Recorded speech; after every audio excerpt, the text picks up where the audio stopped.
আসসালামু আলাইকুম ভিউয়ার্স, আপনারা সব কেমন আছেন? আশা করছি ভালো আছেন। তো আমি আজকে আবার একটা নতুন রেসিপি নিয়ে চলে এসেছি। আমি আজকে মাছের ডিমের বড়া করে দেখাবো।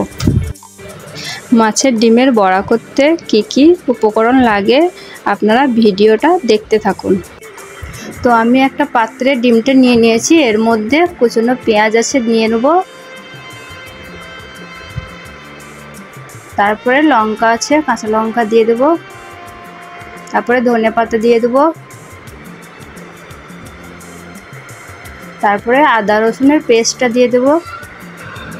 এরপর আমি 2 চামচের মতো বেসন দিয়ে দেবো।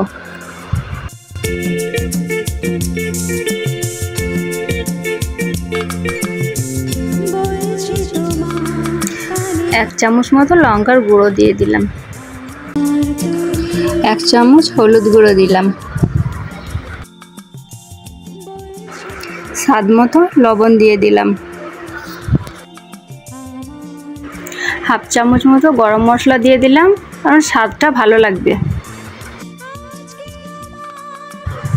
1/2 চামচ মতো জিরে গুঁড়ো দিলাম, 1/2 চামচ মতো ধনে গুঁড়ো দিলাম।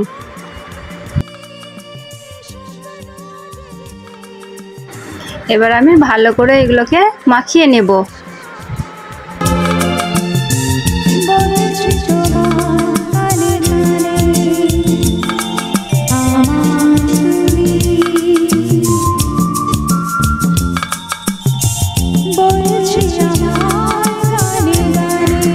এগুলো মাখানো হয়ে গেছে, এবার এগুলো আমি তেলে ভেজে নেব। আমাদের ভিডিওটা দেখার জন্য ধন্যবাদ। ভালো লাগলে লাইক এবং সাবস্ক্রাইব করবেন।